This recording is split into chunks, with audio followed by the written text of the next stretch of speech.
Ang ospital na nag-iisa sa buong Pilipinas na walang cashier. Hindi nyo kailangan ng pera. Gusto ko ang lahat ng taga San Isidro libre. Walang babayaran kahit sino.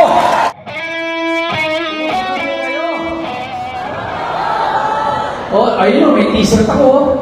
Tingnan mo nga. Patibay. 2019 pa yan, di ba?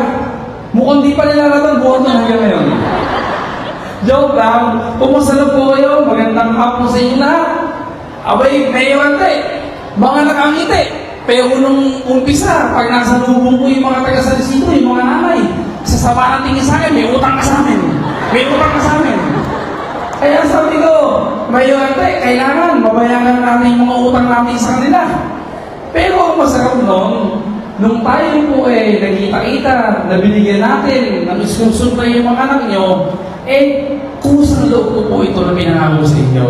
Ganun ko po kamahal ang mga taga San Isidro. Tulad ng pinapakita ko ngayon. Usapan ko ng pagmamahal. Kanina po, nagmamadali ako. Napumunta dito, galing pa ako sa opisina ko, daming tao doon. Humahantaw ako. Abay, napakabilis pala. Pag lusot ko ng bypass road, abay, 4 na minuto lang yata, andito na ako, napakabilis pala. At doon ko na pag-aralan na yung palang ospital na ginagawa doon sa dulo ng bypass road, mas makabilis, makakarating ang mga taga San Isidro kaysa sa ibang barangay sa lungsod ng Gapan.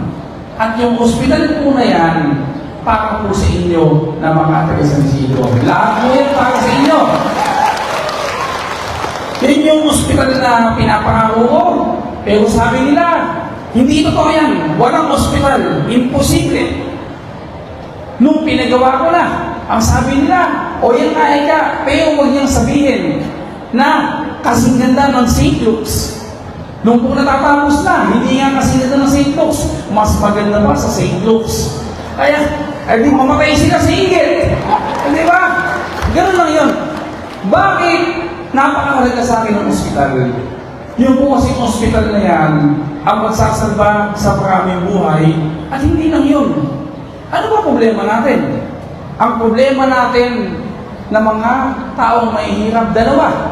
Unang problema, pag may nagkasakit sa pamilya, pang-deposito.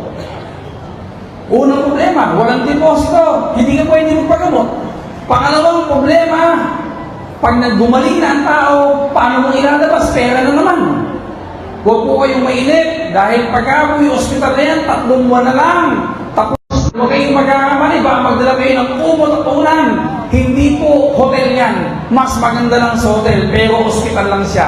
Mas maganda pa sa hotel yan. At yan po ang ospital na nag-iisa sa buong Pilipinas na walang cashier. Hindi nyo kailangan ng pera. Gusto ko ang lahat ng taga San Isidro libre. Walang babayaran kahit sino. Abay, pag tayo mong nagkasakit, alam naman tayo yung choice kung hindi magpagamot kahit ayaw natin ng sakit. Mayaman at mahirap apektado. Kapag mayaman ka, mag-withdraw ka ng pera mo. Apektado ka buhayan mo. Kapag mahirap ka, mangungutang ka, magsasala ka ng patuluan, apektado ka buhayan mo. Bilang pagtanaw ko ng utang na loob at tinuturing ko na pangalawang bayan, ang bayan ng San Isidro, yung ospital po na yan, paulit-ulit kong pinapangako, wala nang magiging kawawa sa bayan ng San Isidro. Gusto ko, Gusto ko, pag nahihilo pa lang kayo, ikukumpahin ko na kayo. Pag halimbawa, Kuya Andre, sininat, ICU agad sila. Okay?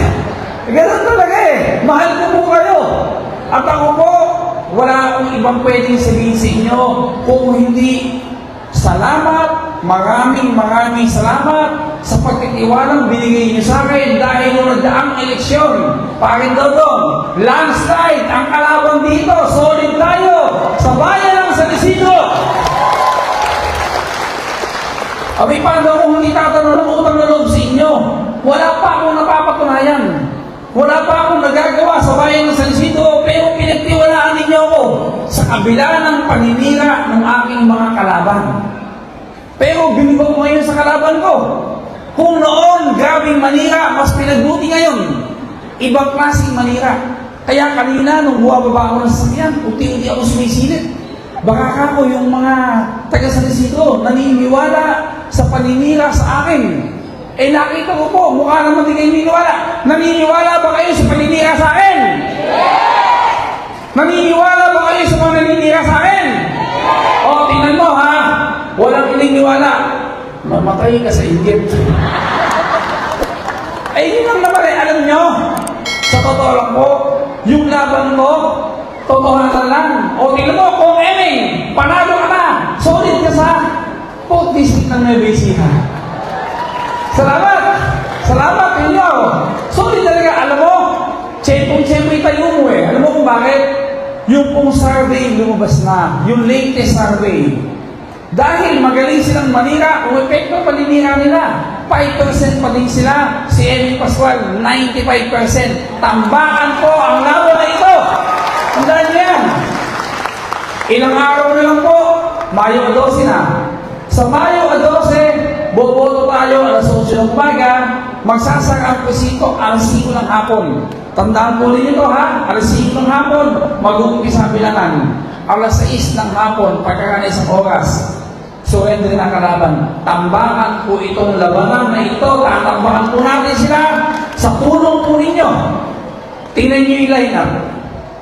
Kapag kinuwenta mo kung gaano katibay sila, lahat po ng malalaking politiko nasa kanila.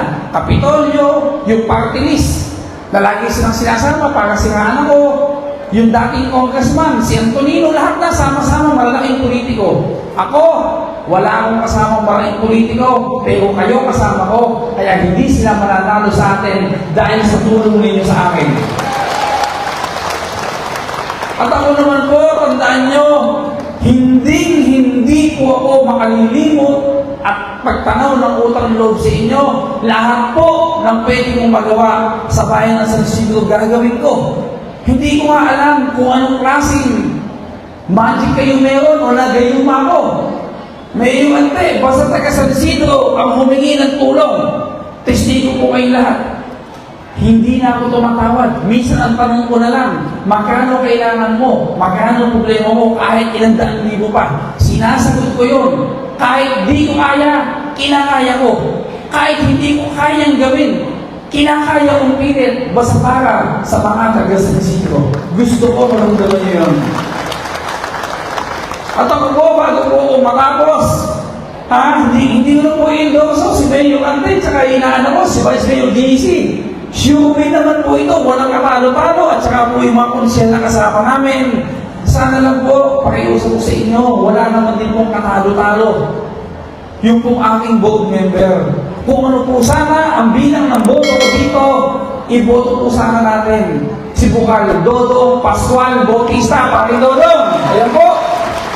Tulungan po natin sila. At ako naman po, tandaan nyo, hanggang ang mayor dito, si Mayor Antenino, si Vice Mayor JC Pachag, kami po ng mga konsyel na magkakasama, tandaan po ninyo, hindi ko pababayaan ang bayan ng San Isidro. At lahat ng tulong at ayuda, palagi po sa akin, number 1, ang bayan ng San Isidro. Maraming salamat!